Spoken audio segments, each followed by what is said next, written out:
Patrick Cordero me escucha siempre con atención. Me da la fuerza y la calma, me ofrece la solución. Él defiende mi vida, protege mi hogar. Con su equipo de expertos me vuelve a levantar. En el sur de la Florida, su nombre es la verdad. Un abogado de confianza que sabe cómo actuar.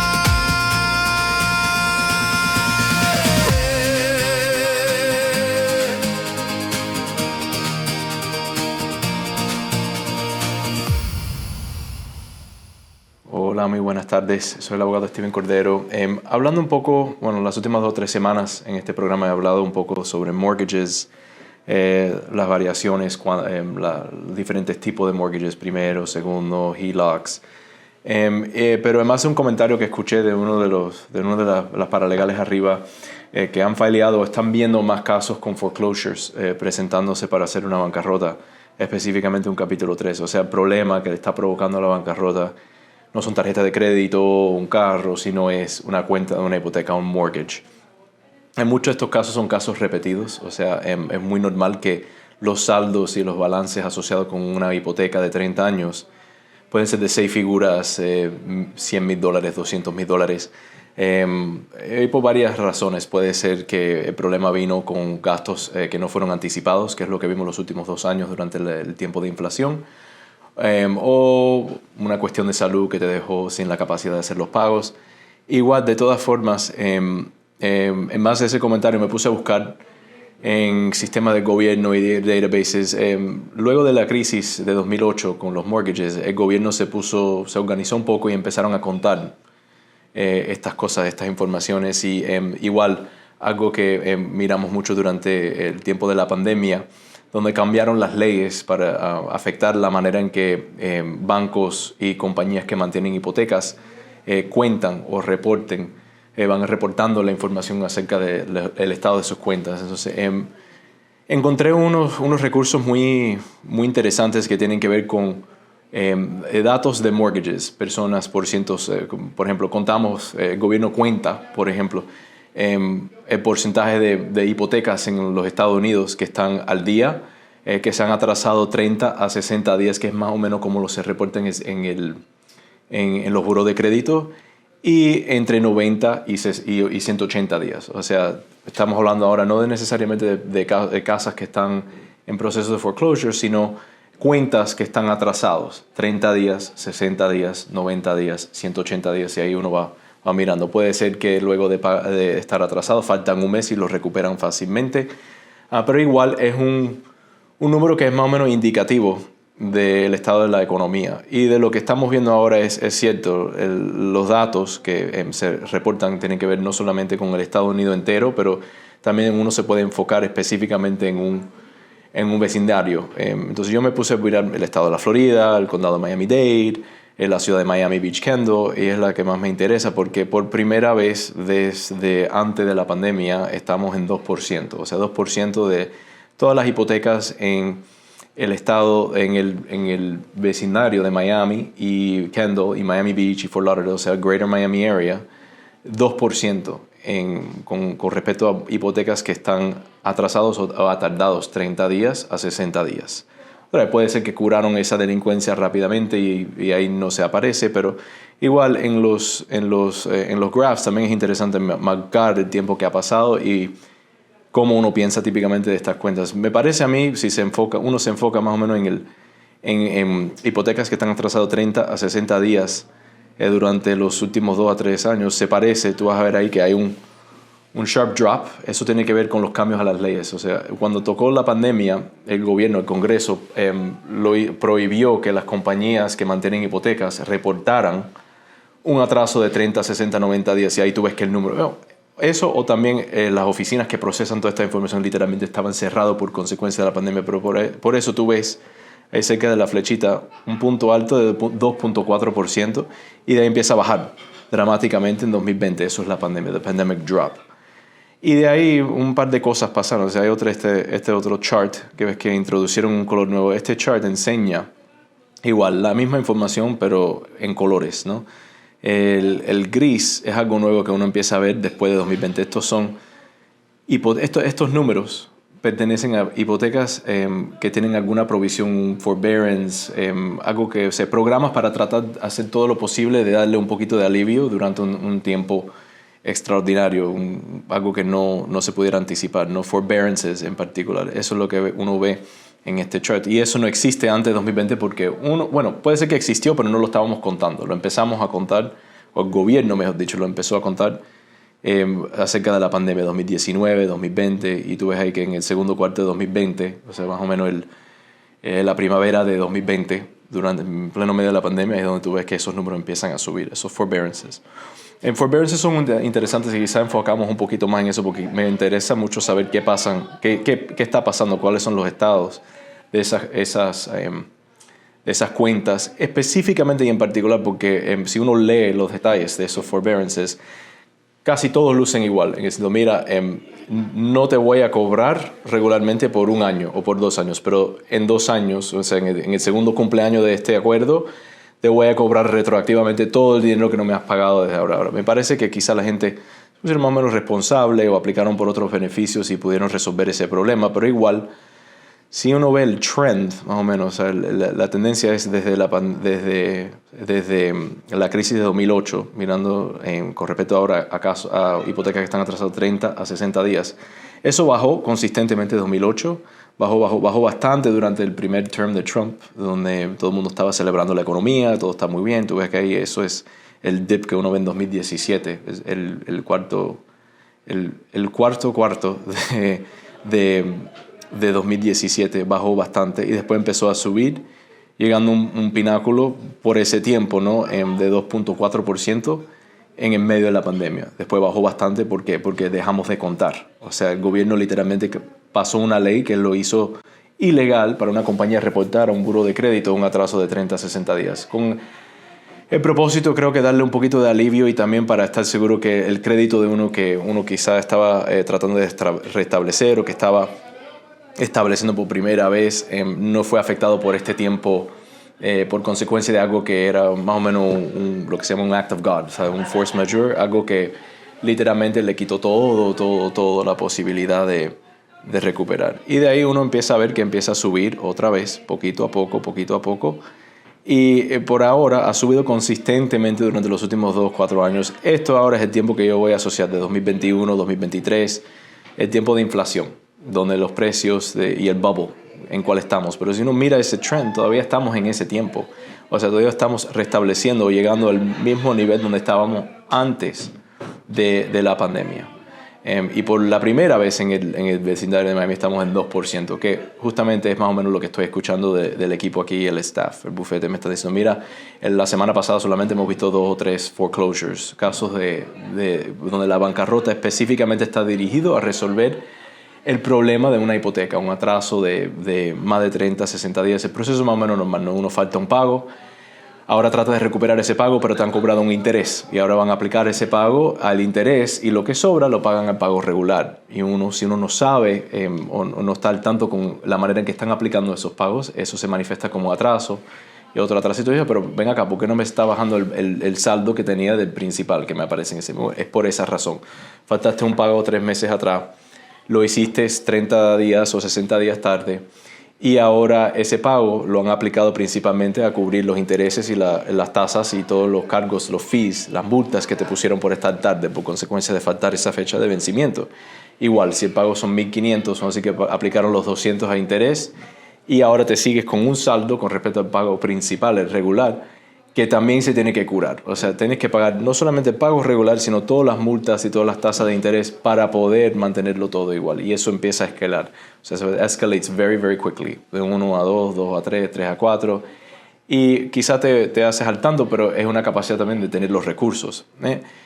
Igual, durante los últimos 2 años, olvídate de un pago faltado, los precios anticipados, los costos de las viviendas en los Estados Unidos, en una ciudad como Miami, han subido bastante. ¿Por qué? Porque los valores de las propiedades y todas estas casas luego de la pandemia han subido bastante, a tu punto donde uno más o menos puede decir que está artificialmente alto. O sea, hay un bubble en el mercado que ahora se está reventando, pero reventando gradualmente, muy lento, o sea, sobre el curso de 4 años. Así es como lo miro yo. O sea, esto es lo mismo que la crisis que tuvimos en 2007, 2008, pero graduado, o sea, hecho más lento, porque, o sea, no es un shock, sino ya sabemos a dónde va el tema, pero lo estamos alargando lo más posible para hacerlo suavecito y guiar la economía.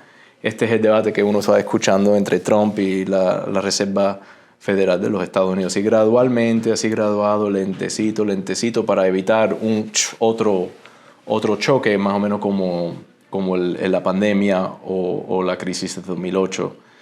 Pero igual, está subiendo consistentemente. Eso es lo que uno ve cuando uno mira delincuencia solamente. O sea, estos no son foreclosures, pero son delincuencias. Personas que están atrasadas entre 30 o 60 días en un pago con respecto a la hipoteca. Eso se ha subido hasta un punto donde estamos, el último cuarto que reportaron era 2024, el que aparece en este otro chart, está en 2.2% en el vecindario de Miami-Dade. O sea, esto justamente, ahora enfocando más en 90 a 180 días, uno ve más o menos lo mismo. En 2017, después de bajar consistentemente durante los primeros años de Trump, donde si uno se recuerda tanto tiempo, en esa etapa estábamos celebrando el estado de la economía. Todo está muy bien, qué bueno, la bolsa está fantástica, y ahí ves, igual la economía, ¿sabes? Por lo menos con respecto a este punto de data, los foreclosures, o mejor dicho, los atrasos de 90 a 180 días bajó consistentemente a un mínimo de 1%. Después empezó a subir durante 2018, y ahí, bueno, lo oculté con eso, pero vamos a decir 2019, 2020, por ahí en la pandemia subió, llegó a un máximo y después bajó otra vez. ¿Por qué? Porque no lo estábamos contando. Dejamos de contar el porcentaje, pero también inventamos y empezamos a contar este otro punto de data, que son los forbearances, las modificaciones, los acuerdos, los arreglos que se desarrollaron por emergencia para evitar otra crisis en ese momento, ¿no? Y de ahí, durante los últimos 2 o 3 años, un mínimo de mitad de 1%, pero subiendo gradualmente hasta ahora, donde llega, por lo menos en el segundo cuarto de 2025, que son 3 o 4 meses atrás, en base a cuando estoy grabando esto, a donde estaba en 2017, que era 1%. Y lo que me preocupa no es tanto el punto, o sea, que estamos en 1%, es que consistentemente, como promedio, desde 2022 hasta ahora, sigue subiendo.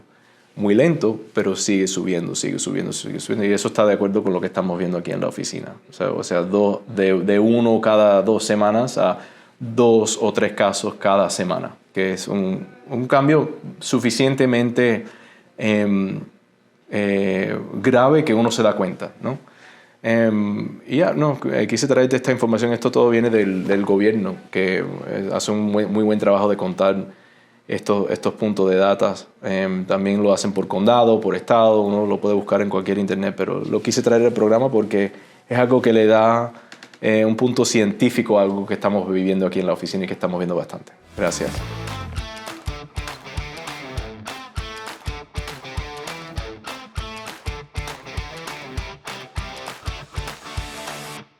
Las deudas pueden sentirse como una montaña imposible de escalar, pero no tienes que enfrentarlas solo. En la oficina legal de Patrick Cordero, llevamos más de 30 años ayudando a nuestra comunidad de Miami a recuperar su tranquilidad.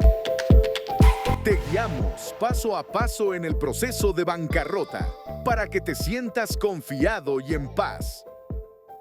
Todos merecemos una segunda oportunidad. Tuve esta situación y quise acercarme a la oficina a buscar orientación. El señor Patrick Cordero, el presidente y dueño absoluto de la bancarrota en el sur de la Florida. La que ellos me infunden mucha paz y mucha tranquilidad. Por eso llama hoy mismo a la oficina legal de Patrick Cordero al 305-267-3376 para una consulta gratis. Queremos que comiences a escribir tu nuevo futuro porque tu tranquilidad es nuestra prioridad. Ahora las oficinas legales de Patrick Cordero tienen su servicio de inmigración con la doctora Janet Piñeiro. Además estará todos los martes para que haga su pregunta en Consultas con Patrick Cordero a las 11 de la noche por América TV.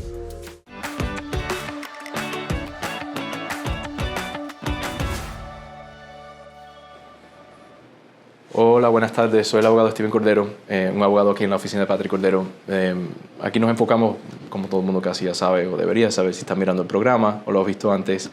Nosotros nos dedicamos a lo que son problemas de deudas, problemas de crédito, cosas que tienen que ver con bienes raíces, hipotecas, mortgages, ¿qué más? Tarjetas de crédito. Pero las preguntas, trato de traerte las preguntas que escucho más común cada semana. Me base del comentario que me dio un miembro del bufete de una paralegal que trabaja arriba, y ella me dijo, mira, estoy viendo muchos más casos que están haciendo bancarrota por el motivo de tratar de curar un problema con una hipoteca. Y como dije, creo que lo he dicho varias veces, o quizá en el programa más temprano hoy, que del punto de vista mío, aunque estás al día con la casa, y tenemos muchas personas que están en una bancarrota capítulo 13, que tienen una casa, un carro, los dos financiados, y el problema es, o sea, el plan de pago de ellos está dirigido a resolver un problema con tarjetas de crédito. O sea, aunque el problema, nos enfocamos ahí en eso, o sea, falta de un pago, un atraso, yo creo que muchas veces, suponiendo que no haya otro motivo, vamos a decir una enfermedad, un accidente, algo que vino sin anticipar, la razón que muchas personas caen en bancarrota, aunque están al día con la casa, es la casa. O sea, el pago, la presión que ese pago o cambios en ese pago que no son anticipados pone encima de otras deudas. Quizá pudiste por muchos años cuando lo firmaste, pero después viene una pandemia, después viene una inflación, el valor de la propiedad empieza a apreciar, te suben los seguros, te suben los impuestos y esa propiedad ahora se queda mucho más caro. No porque el pago que pertenece a la hipoteca ha subido. El pago, la parte de ese pago que representa el principal que te prestaron originalmente sigue igual. Por definición, estoy hablando ahora de un fixed rate mortgage.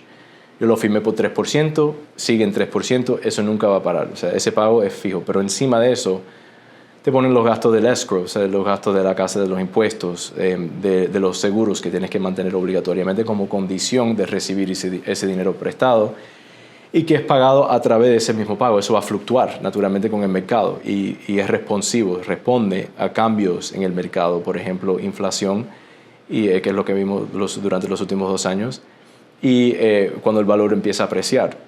Y eso, aunque uno sigue al día y puede, ahí cuando uno tiene que pensarlo naturalmente, empieza, o sea, lo que se queda comprometido van a ser los pagos de la tarjeta de crédito. Ahora empezamos a hacer un pago mínimo, estamos tarde. Lo peor que puedes hacer casi siempre, y quiero enfocarnos ahora en un dibujito que encontré que enseña gráficamente cómo las compañías y cómo los burós pesan o miden cada factor en un reporte de crédito. Historias de pago, % de utilización, la duración, o sea, la vida, cuántos años tienes la cuenta más antigua que tienes. O sea, si tú abres una tarjeta de crédito cuando tienes 18 años y lo mantienes en buen estado, eso también te ayuda. No tanto como la historia de pago, pero lo miden. O sea, una persona que tiene 3 cuentas con una vida, una duración de vida de 12, 15 años sin faltar un pago, va a tener el crédito un poquito mejor que una persona que abrió una cuenta ayer, aunque estén al día. O sea, los dos no se comparan. Uno tiene mucho más tiempo y ellos le dan un valor a eso, un 15%, no tanto como la historia de pago, pero es importante y sí lo miran. La mezcla de crédito, como te digo, la mayoría de nuestros casos tienen una buena mezcla. Tienen una hipoteca, tienen un carro financiado, un lease, y tienen una combinación de tarjetas de crédito. Esa mezcla cuenta por aproximadamente 10%. Esa mezcla tiene una buena mezcla. Tuve un señor que me estaba poniendo, mira, el crédito mío no se ha mejorado luego de hacer la bancarrota. Y le pregunté, mira, ¿qué más tienes? Tu bancarrota nada más contiene tarjetas de crédito. Tú tienes una casa, tienes un carro, esas son cosas que deberías. Si la pregunta tuya es cómo vuelvo a restablecer el crédito, deberías tomar el tiempo durante la bancarrota para aprovechar de los servicios que brindamos aquí y tratar de aplicar por una hipoteca. Salir de una situación rentada a hacer esa inversión. Por eso existe crédito, por eso lo medimos. Principalmente, aunque no lo piense así, es para que te aprueben por un mortgage, para hacer la inversión más grande que uno casi siempre va a tomar en su vida, la compra de una casa y la aplicación para un mortgage que lo hace todo posible, ¿no? y sacar tasas de intereses más favorables. Igual 10%, New Credit aquí aparece como New Credit, pero recién, si yo aplico por algo, ayer eso casi todo el mundo lo sabe, cada vez que yo aplico para algo nuevo usando el crédito, se me baja temporariamente, 1 mes, 2 meses, y después se vuelve a restablecer igual. 10%, no tanto como la historia de pago, pero igual lo miden como parte del riesgo o el retrato que forman de tu situación financiera cuando te están analizando por el propósito de darte casi siempre una hipoteca de 30 años con un fixed rate. Lo que pasa es que quizá en 2014, 2015 podías, era algo que era sostenible, pero cuando empezó lo que uno ve aquí, que es los cambios en las tasas de intereses asociados con estos mortgages, según los cambios de las tasas de intereses promulgados por la Reserva Federal, han subido bastante, en exceso de 6.7% en 2023. Ahora han empezado a bajar gradualmente, pero esto es explícitamente lo que está diciendo el Federal Reserve que están tratando de hacer, es suavizar la inflación, pero gradualmente, no de una manera así como un choque, ¿no? Pero esto se coordina 100% con lo que cuesta para comprar una casa nueva, y por eso estamos leyendo ahora, esto lo leí por la mañana, que dueños de casas que lo están poniendo por venta han empezado en volumen, empezar a quitar o delist, o sea, quitar las casas, rechazarlo de venta. ¿Por qué? Porque no luce bien tener una casa por venta más de 30, 60 días que no se vende, ¿no? Eso es algo que uno mira, bueno, esta casa no se ha vendido, déjame ir y buscar una casa que alguien que está alistado un poquito más recién, esa casa puede ser que tiene problemas, ¿no? Pero esto lo estamos viendo en volumen, o sea, todo el mundo ahora están empezando a delist propiedades porque no se están vendiendo. ¿Por qué no se están vendiendo? Porque la gente no está aplicando por hipotecas. ¿Por qué? Porque las tasas están bastante altas. Esto es explícitamente lo que está tratando de hacer el gobierno con la estrategia de mantener las tasas de intereses altos. O sea, curar la inflación, pero el antítesis, o sea, el opuesto a una inflación es una recesión. Lo que no quieren es que la recesión sea así como una depresión, o sea, algo así, una caída en un día, que se caiga la bolsa, pero lo están tratando de suavizar gradualmente, pero todo se mantiene más caro por más tiempo. Y eso se refleja, pienso yo, en base a lo que hacemos aquí, en los otros charts que publica el gobierno, que están dirigidos a traquear delincuencias en hipotecas en 30 a 90 días, 90 a 180 días, aunque bajaron bastante durante la crisis de la pandemia, pero ahora, si uno mira y se enfoca nada más en el vecindario de Miami-Dade, gradualmente han empezado a subir. Y esto coordina con los comentarios que estoy escuchando de nuestros paralegales y la gente que trabajan aquí, que están consultando con los clientes cada día, o sea, los casos nuevos, que están viendo más casos con el propósito de curar un atraso que existe con respecto a la hipoteca. En mi opinión, eso tiene que ver con los escrows, los cambios en los escrows que no se podían anticipar en 2015, 2016, 2014, cuando uno firmó ese contrato original con una tasa muy favorable de 3, 4% antes de la pandemia, antes de cualquier cambios que sucedieron con respecto al ingreso del hogar estructural, empezar a trabajar de casa en vez de empezar un furlough, un layoff.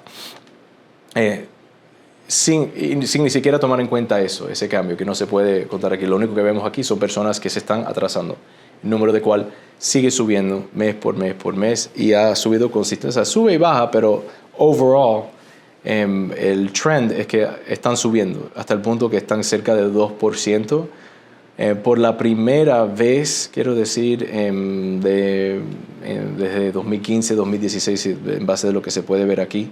O sea, no de manera de un día a otro o un cuarto a otro, pero en cuestiones del trend. Uno tiene que mirar esto así, ¿sabes? Squint, y uno ve que la línea se quedaba cerca de 2% entre los años 2016 hasta 2018, cuando literalmente 2020, cuando literalmente dejamos de contar estas cosas y reportarlos. O sea, el gobierno dijo, no lo vamos a contar más.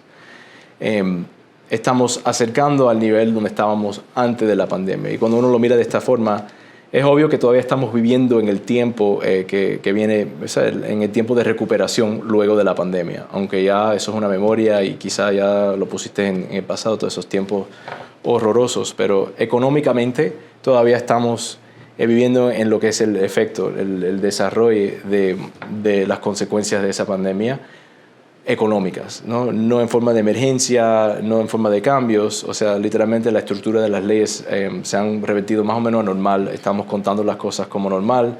La inflación existe, pero no es que haya una crisis emergente. Todo el mundo ya más o menos considera la pandemia y el COVID como algo del pasado. Pero por los números luce, o sea, cuando uno lo mira de esta forma, uno ve que todavía estamos viviendo en el efecto, o sea, el hangover, so to speak, si lo quieres pensar así, un hangover luego de una noche fea. Y muy interesante, esto lo voy a actualizar cada vez que puedo, me parece que lo hacen cada cuarto y esto viene directamente del gobierno, ¿no? Pero es interesante mirar la correlación entre los cambios en las tasas de intereses, como han subido, y también los cambios en los mortgage delinquencies, no necesariamente foreclosures, quizá en el próximo segment me enfoco más en eso, la misma información pero enfocado ahora en lo que son foreclosures.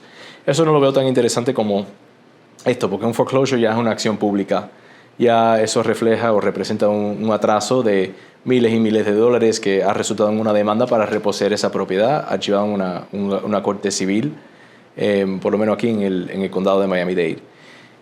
Pero lo que me interesa más sería atrasos, porque esto demuestra más o menos dificultades en la economía. Esto es el hogar, esto es la persona que no puede pagar este mes en el nombre de pagar la tarjeta de crédito o viceversa, que eso es algo que una decisión muy difícil. Las personas que quizá recuperan y no hay un foreclosure, pero había una dificultad ahí por un mes o por 2 meses. Ese número, ese % de personas que están teniendo ese tipo de dificultad o que están pagando tarde, 30, 60, 90 días, que es más o menos la misma manera que lo miramos en un reporte de crédito y lo reportamos, está consistentemente subiendo desde el año 2020, cuando bajó dramáticamente por consecuencias. Uno, de no contar, o sea, las leyes en ese momento se cambiaron para prevenir que alguien reportara una delincuencia de esta forma. Entonces, literalmente el número baja porque no estaba contado, aunque existía. Y también por consecuencia de personas curar ese atraso a través de un programa de emergencia, un forbearance, una modificación, algo que tuvo el efecto legalmente de curar la delincuencia, pero que quizá redistribuyó el problema a otro futuro. O sea, un forbearance por 2 años o 3 años. No te voy a dar problemas ni dolor de cabeza ni reportar una falta de pago por lo menos por los próximos 2 años. Pero de ahí voy a reservar mi derecho de mantener todos los derechos originales que tenía antes de este acuerdo. Algo así. Y eso es quizá algo que empezamos a desempaquetar un poco más en otro programa en el futuro. O sea, literalmente analizar cómo funcionan esos forbearances y cuando se terminan, analizar ejemplos típicos. Una buena idea. Pero, por lo tanto, cualquier cosa que le interesen a ustedes, que quisieran saber, cualquier preguntas, por favor, llenarlo en los comentarios y yo trato de ser lo más responsivo que puedo. Estos son en base de conversaciones que estoy escuchando arriba con todos los clientes que tenemos ahora y también en base de conversaciones que tengo no solamente con los clientes, pero también con nuestro staff y las paralegales que ven quizá otros capítulos, otras personas que no estoy viendo yo personalmente. Pero gracias, espero que lo hayas disfrutado. Encontrado informativo.